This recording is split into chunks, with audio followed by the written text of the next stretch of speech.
mau apapun, siapapun menghalangi, mau siapapun yang mencoba untuk masuk ke dalam telinga kalian, ya insya Allah nanti Allah tunjukkan semuanya, gitu ya. Insya Allah tunjukkan semuanya. Ya saya cuman bilang, setiap pergantian hari, ya ayah selalu mengharap ada satu keajaiban. Pasti. Itu bukan karena drama, bukan. Halo Sengit Lovers, selamat datang kembali di channel Analisis Sengit. Channel yang membahas dan bereaksi berbagai isu yang sedang ramai diperbincangkan. Kali ini kita akan membahas kembali polemik Ruben Onsu dan Sarwenda yang sampai sekarang masih terus menjadi sorotan. Yang terbaru, konflik mereka bukan cuma soal hak asuh dan hubungan setelah perceraian. Muncul berbagai komentar pedas dari publik, pernyataan dari pihak-pihak yang ikut menyoroti masalah ini, sampai perhatian dari Komnas Perlindungan Anak karena konflik yang berkepanjangan dikhawatirkan berdampak pada kondisi psikologis anak-anak mereka.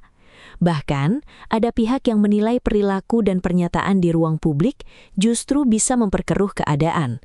Di sisi lain, ada juga yang mempertanyakan seberapa kuat sebenarnya dasar persoalan yang sedang dipermasalahkan dan apakah berbagai tudingan yang beredar sudah benar-benar memiliki bukti yang jelas? Nah, menurut saya, disinilah bagian yang menarik. Kalau konflik ini terus dibawa ke ruang publik, siapa sebenarnya yang paling dirugikan? Ruben, Sarwenda, atau justru anak-anak mereka yang tidak seharusnya ikut terseret dalam perseteruan orang tua? Tonton videonya hingga usai, karena saya akan memberikan komentar cukup panjang di bagian akhir video. Yuk, kita tonton. Bukan itu. Tapi karena saya maunya selalu berprasangka baik setiap hari, jadi saya percaya setiap hari pasti kita punya hal baik yang Allah kasih buat kita. Ya insya Allah nanti Allah tunjukkan semuanya. Gitu ya. Insya Allah tunjukkan semuanya. Karena udah capek mungkin ya menanggapi berita-berita dari media. Dan Ruben juga pengen cepat-cepat beres permasalahannya gitu ya. Ruben Onsu tidak terlalu mementingkan apalagi kata netizen ya. Permasalahan ini udah hampir 2 bulan lebih guys. Belum ada titik terang juga gitu. Dan semoga permasalahan Ruben Onsu dan Sarwenda cepat selesai juga. Dan kabar baik berpihak pada keduanya.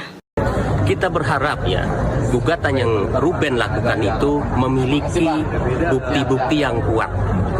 Kalau dasarnya bukti yang ada di media sosial ini ya terkait eksploitasi anak dan sebagainya itu tipis kemungkinan ya. Saya bukan membela atau apapun karena kalau kita lihat ya dari sisi Sarwenda, sejak anak itu belum bercerai kan yang mengasuh Sarwenda ya nggak, sampai anak itu besar hingga saat ini.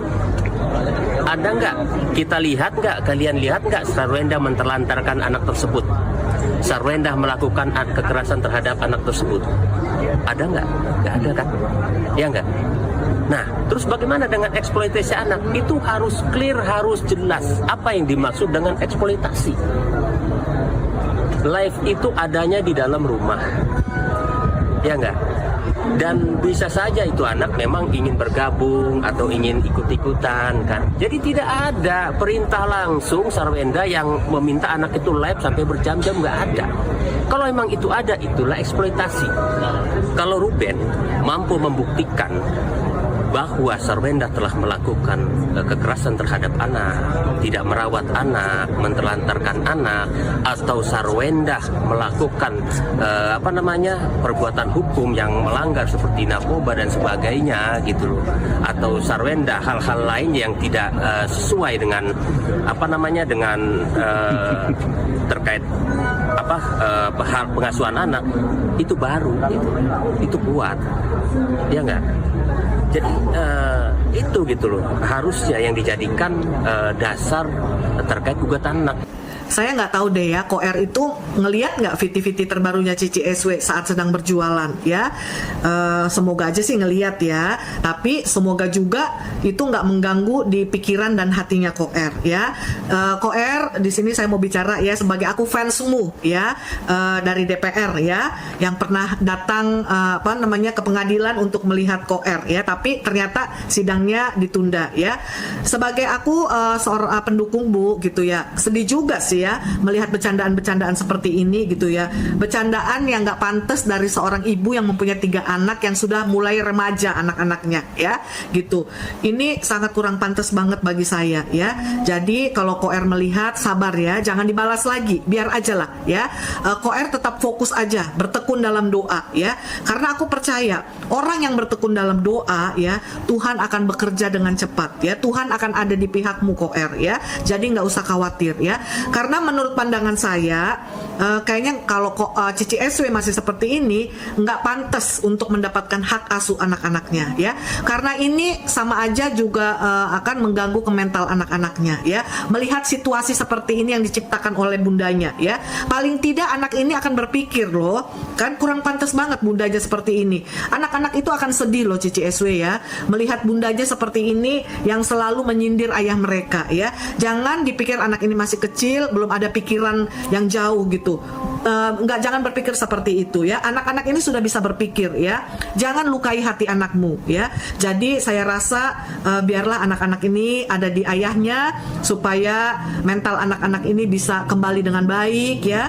Tidak melihat hal-hal yang seperti itu lagi di hadapan mereka ya. Oke ya. Ini sekedar omongan dari saya di pagi hari karena saya nggak bisa tidur. Jadi saya bikin aja VT seperti ini ya.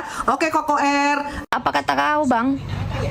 Sarawenda sudah menjaga, merawat, bla bla bla semua segala macam. Kau bilang, Bang Gundul, tadinya aku udah simpati sama kau ya kan.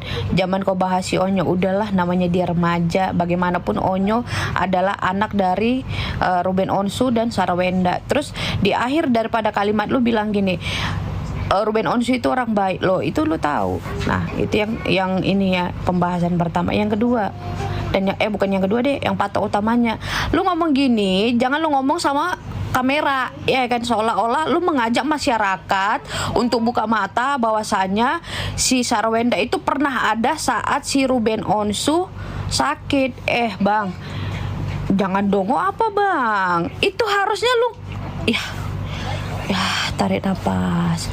Itu Bang, harusnya lu ngomongnya sama Sarawenda Bang, jangan di kamera Bang. Karena kenapa? Nih lu dengerin baik-baik. Semua kisruh ini itu nggak jauh dari bacotnya Sarawenda Bang, yang dikata bensong terus Ruben Onsu dikata anjuang alias dogi, paham ya Bang ya. Terus gara-gara apa? 6 bulan katanya nggak dinafkain lagi. Ya wajar lah Bang, ya kan si Ruben Onsu 6 bulan tidak menafkahi anaknya, wajar. Rasa kecewanya si Ruben Onsu Rasa kecewanya si Ruben Onsu terhadap Sarawenda itu wajar Bang. Itu rumah ya kan, memang mereka udah cerai ya. Itu rumah boleh peninggalan mungkin buat anaknya si Tania sama si Onyo ya kan. Tapi dibikin buat mesum. Gimana sih Bang? Lu punya media sosial nggak sih Bang? Digesek Kan videonya? Kalau menurut saya pribadi, setelah melihat keseluruhan pembahasan ini, satu hal yang paling membuat saya prihatin justru bukan siapa yang menang atau siapa yang kalah dalam konflik antara Ruben Onsu dan Sarawenda. Saya merasa persoalan ini sudah terlalu lama berada di ruang publik, sampai akhirnya hampir setiap perkembangan baru selalu menjadi bahan perdebatan.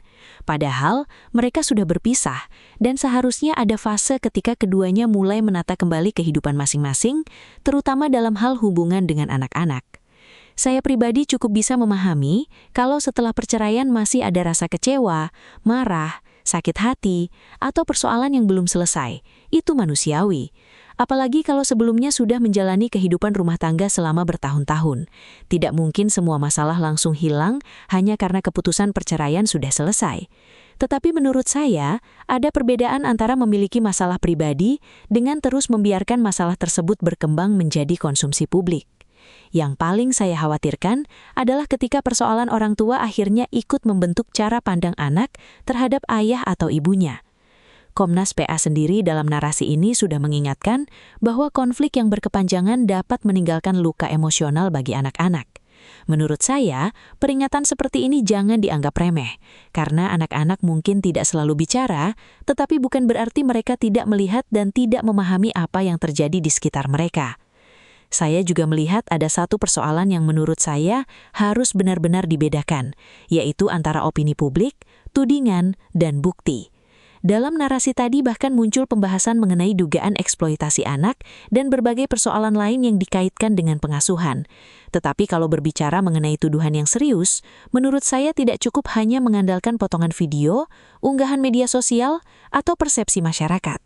Harus ada kejelasan mengenai apa yang sebenarnya terjadi, apa buktinya, dan bagaimana konteks lengkapnya. Saya pribadi justru kurang nyaman ketika masyarakat langsung mengambil kesimpulan hanya berdasarkan satu sisi cerita. Hari ini seseorang dianggap benar, besok setelah muncul potongan informasi lain, tiba-tiba orang tersebut dianggap salah. Pola seperti ini menurut saya sangat berbahaya, apalagi ketika yang sedang dibicarakan adalah keluarga dan anak-anak.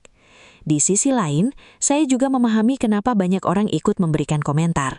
Ruben Onsu dan Sarwendah merupakan figur publik, sehingga kehidupan mereka memang sangat mudah menjadi perhatian masyarakat.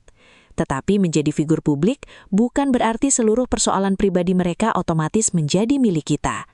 Kita boleh memberikan komentar, boleh mempunyai pendapat, bahkan boleh tidak setuju dengan salah satu pihak. Namun menurut saya, tetap harus ada batasnya. Saya juga melihat bahwa ada komentar-komentar yang justru semakin memperkeruh suasana. Ketika seseorang menyindir pihak lain melalui media sosial, kemudian pihak lain merespons, lalu publik ikut memberikan tekanan, akhirnya persoalannya seperti tidak pernah selesai. Narasi ini juga menggambarkan bagaimana perseteruan mereka semakin mendapat perhatian karena adanya berbagai pernyataan dan rekaman yang kembali dibicarakan. Menurut saya, kalau setiap persoalan terus dibalas dengan persoalan baru, lingkarannya tidak akan pernah berhenti.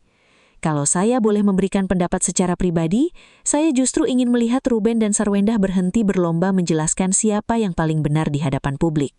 Kalau memang ada persoalan hukum, biarkan diselesaikan melalui jalur hukum. Kalau ada persoalan mengenai hak asuh, biarkan mekanisme hukum menentukan berdasarkan kepentingan anak. Kalau ada tuduhan, tunjukkan buktinya. Jangan sampai masyarakat yang akhirnya menjadi hakim hanya berdasarkan potongan informasi yang beredar di internet. Saya juga tidak ingin mengatakan bahwa salah satu pihak sepenuhnya benar dan pihak lainnya sepenuhnya salah.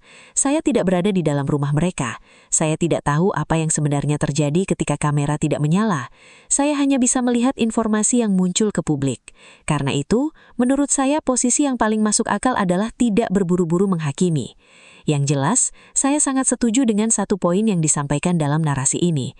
Setelah perceraian, perhatian utama seharusnya kembali kepada anak-anak. Bahkan Agustinus menegaskan bahwa setelah keputusan berpisah diambil, persoalan orang tua seharusnya tidak terus dibawa menjadi konflik di depan publik, karena kondisi tersebut dapat mempengaruhi mental anak-anak. Dan menurut saya, ini bukan hanya berlaku untuk Ruben dan Sarwendah. Ini berlaku untuk siapapun yang mengalami perceraian. Anak jangan sampai menjadi penonton dari perang antara ayah dan ibunya. Anak jangan sampai merasa harus memilih berpihak kepada siapa. Anak juga jangan sampai merasa bahwa mencintai ayah berarti harus membenci ibu atau sebaliknya.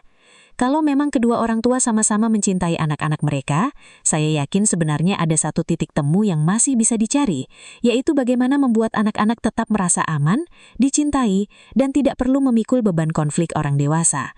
Karena pada akhirnya, anak-anak tidak pernah meminta orang tuanya bercerai. Mereka juga tidak pernah meminta kehidupan pribadi keluarganya menjadi konsumsi publik. Jadi kalau ditanya siapa yang saya bela, saya pribadi tidak ingin membela Ruben ataupun Sarwendah secara membabi buta.